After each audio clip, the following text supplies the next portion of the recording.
Manasseh. And Israel said unto Joseph, behold, I die, but God shall be with you and bring you again unto the land of your fathers. Moreover, I have given to thee one portion above thy brethren, which I took out of the hand of the Amorite, with my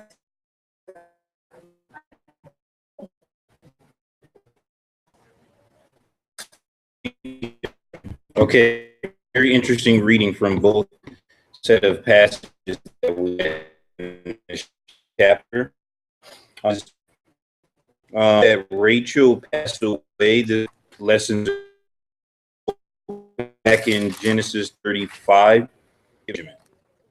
which is his younger brother. Remember, Joseph went through all of the back and forth with his brothers when they came to see him in Egypt to go get Benjamin because he had missed Benjamin.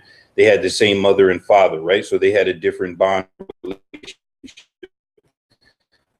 So Rachel, a birth, and it's interesting that Rachel,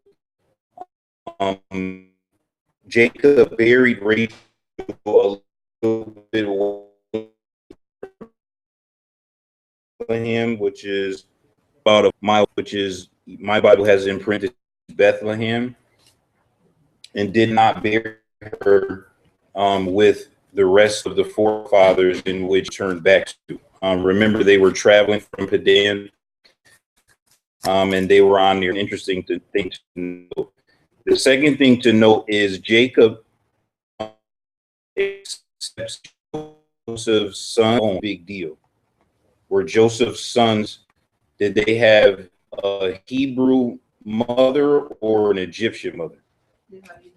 Right. So it's interesting that Jacob would accept them because now Joseph's physical offsprings are biracial, right? So now we have intermingling of Jacob's clan. Remember, it was a big deal for Abraham to go send his father's house to get a wife for Isaac, and then it was a big deal for Isaac to send Jacob off to his clan to get a wife, right?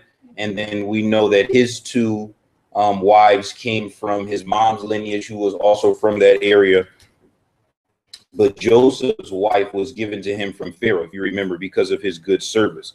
So already in the beginning of Israel's history, you have a multicultural, interracial background of people. And the thing that's important to realize here is what happens when it's time to give the blessings between Joseph's oldest and youngest son. Give the youngest son, which the oldest one supposed to say the youngest one. Joseph thought he made a mistake because why? He was old.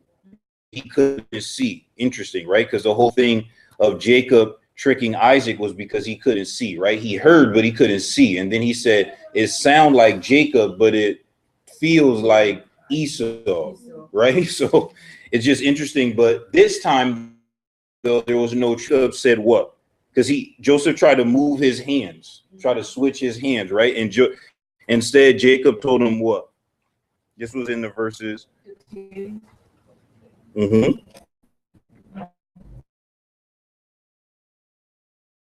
Actually, that Ephraim is going to be more powerful. right. That there'll be a people, but the younger. Right. So let's quickly jump really quick to Numbers 1.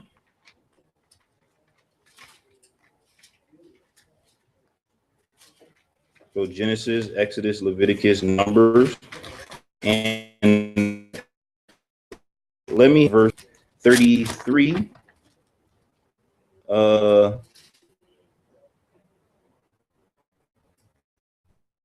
33 through 34. Those who were numbered of the 40,500. From the children of Manasseh, their genealogies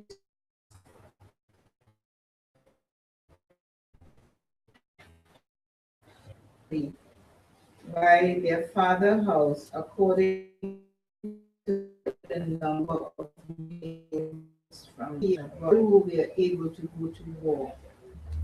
Those who number the tribe of Manasseh,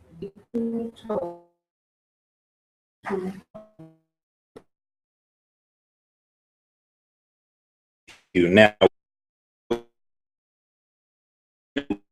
this in young again. Which one is older? Manasseh's older time. This is Moses' time. That's how far ahead we are. How many people are a part of the youngest Ephraim's lineage? 30, verse 33. What's the number? I mean, 40,500, right? That's the youngest. The oldest has a lot in his lineage too, but what's the number? It's 32,200. Right, 32,200. So Jacob said, he shall become a people, Manasseh, and he will also be great, Manasseh, but truly his younger Ephraim shall be greater than he, and his descendants shall become a multitude of nations, right? And then we can go on in multiple aspects throughout Numbers to kind of get that. But that's interesting, right? A pattern seems to be happening here where culturally the blessings, the promise, the lineage is through the oldest, right? Through this period of human history in the world. But now the cycle has been broken. The oldest was really Ishmael, even though it wasn't Sarah, but they did their own thing, which was wrong. So it was Isaac who received the blessing. And then the blessing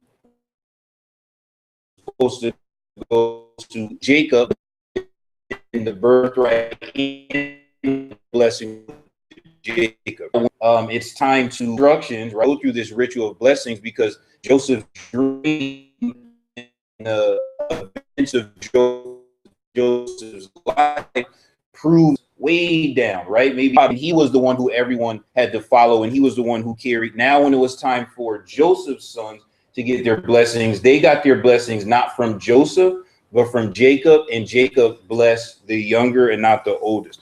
And he prefaced all of this by beginning his discussion in Genesis 48 that God had talked to him, right? That's verse 3.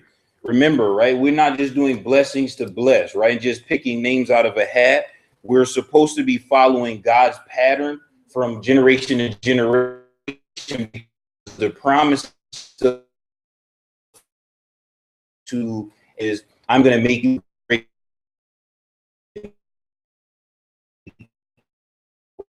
So that's the blessing, right? We haven't got there yet.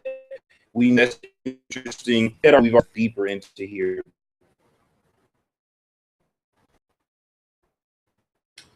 When the nation of Israel grew, there would be no tribe of Joseph, but tribes of his son, Ephraim and Manasseh.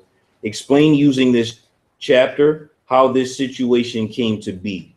How is it that Joseph wouldn't have a tribe, but his sons would have a tribe? Go back up to what Sister Beulah read. Verse 5 and 6. What does that say again?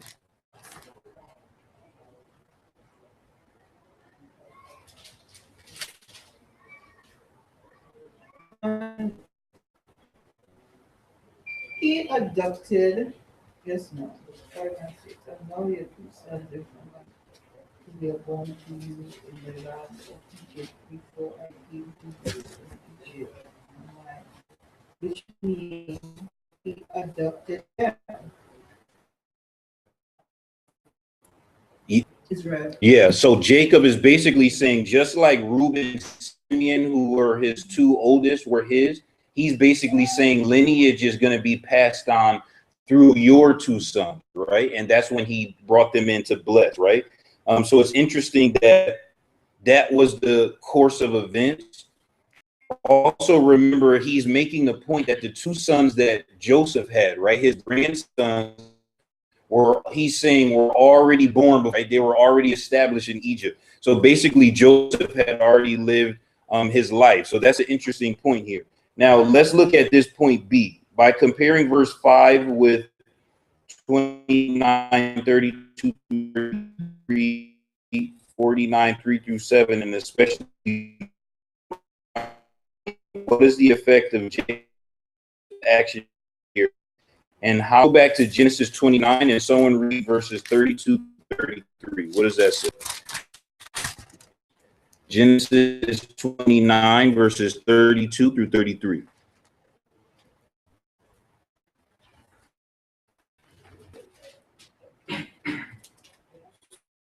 So Leah bore a son, and she called his name Reuben. But she said, "The Lord has surely looked on my affliction.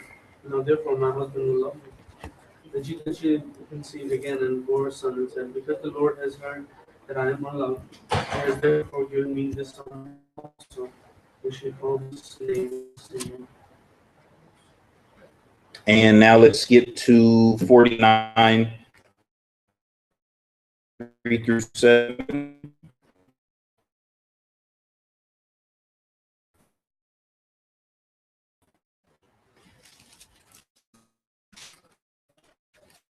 Movement of A plus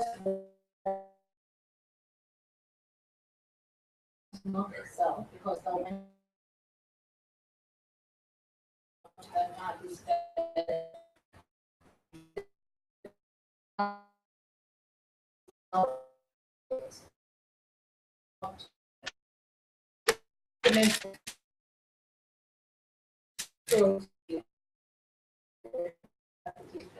come not down into the secret, into the secret. Be not in their anger, they slew another. Mr. Bueller read in 48, verses 5 and 6, he made the comparison between Simeon as a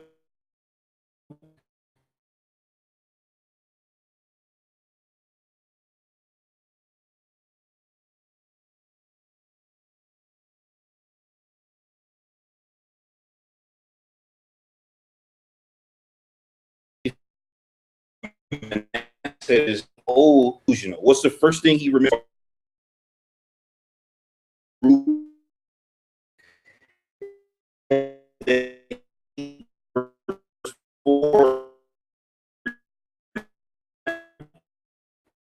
He went on that Simeon and Levi are brothers, and their instruments of violence. They let not my soul enter their counsel.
These are the laws that Moses is giving that he received from God.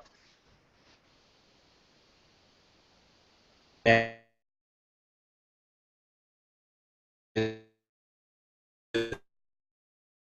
does have any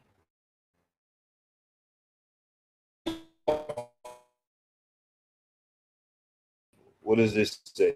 Deuteronomy 21.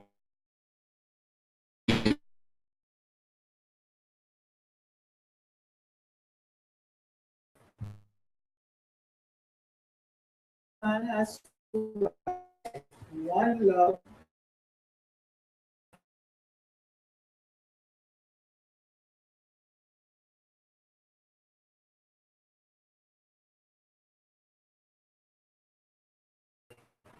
Be with not first the son of the love. In reference to the son of the true firstborn. But he shall bless the firstborn by giving him a double portion of all that he has.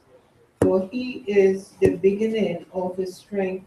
The right of the firstborn is this. If a man has Okay, sorry, stop right there. Okay, now what is this joke? Think of Jacob, Leah, and Rachel to put this in context. It's saying if a guy have two wives, right? He like one, he don't like the other one. That's Leah he didn't like, Rachel he liked, right? What is the law going to say about both of them have a son, right? Where can the blessings go? Verse 16. it's of your son, but he's your son. You can't skip No. the firstborn gift. So Joseph of the loved, which is Rachel, and Reuben is the oldest, right? Of the unloved, which is Leah, right? So that's the case. What did Jacob do here by skipping those? This ruling, right? This way of doing things are still coming into play just by people in their relationship with God one-on-one. There's no biblical reference for them to use as guidance, but the man used logic to say these two oldest did a very bad thing on two separate accounts, right? So regardless of how things are normally done, that type of behavior can't be rewarded. So instead, he went to Joseph, right? And everyone followed Joseph's lead. That was a dream. But then he realized as well, you can't keep showing this favoritism between wife A and wife B and offspring of A and offspring B. Look where that got my family, right? My son was lost all this time. He could have been dead. This was all because of my showing favoritism. So instead of continuing that cycle and maybe the offsprings of both brothers be fighting and warring, Joseph and go to Joseph's two sons as a restart to our family, as a fresh new start of, and even in pushing that, we're going to pass culturally past oldest and younger. And I know the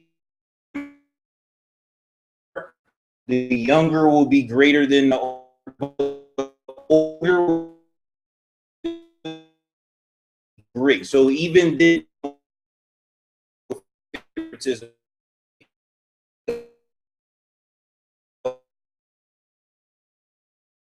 he's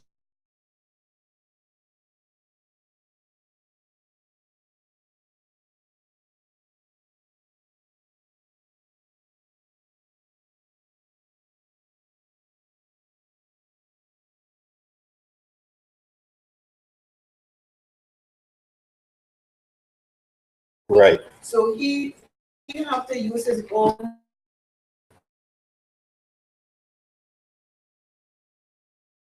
discretion to write.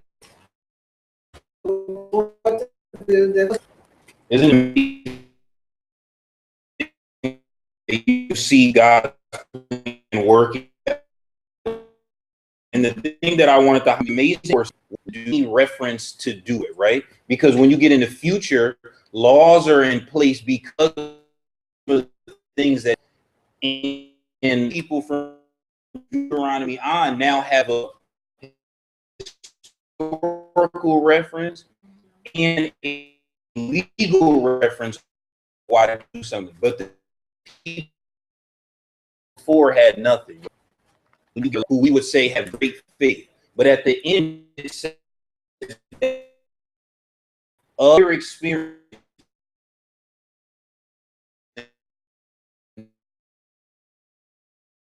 Those people in part live for a promise they never would realize, right? On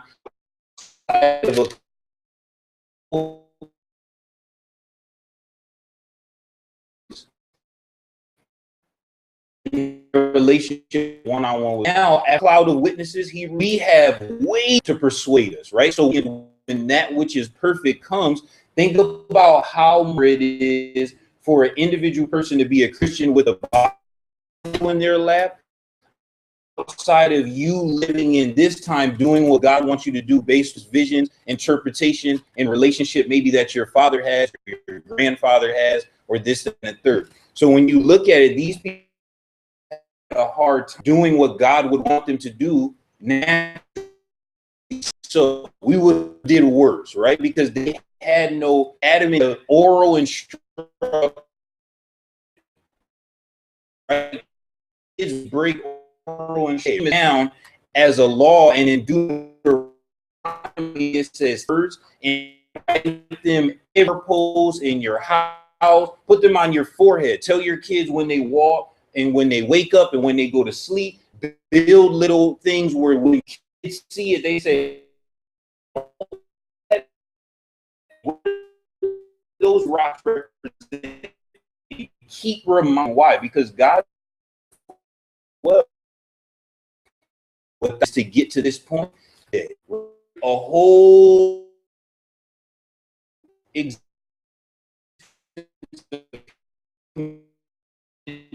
lost their life doing what God would have them to do more harshly than in our possession. Multiple book, chapter, and verse will say, do not do this. And we keep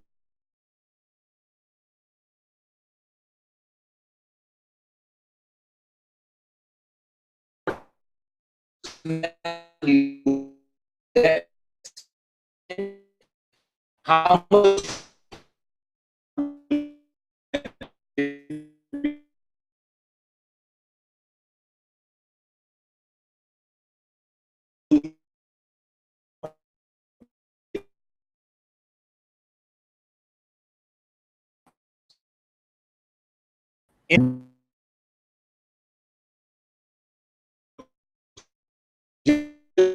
just remember how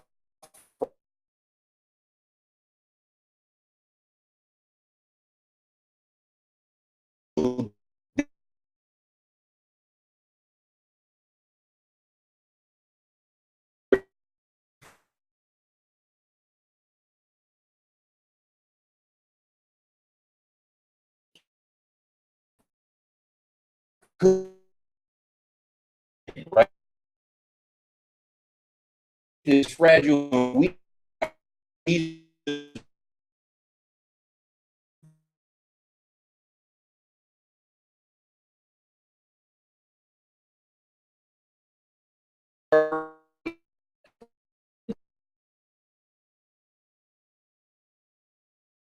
fragile. Even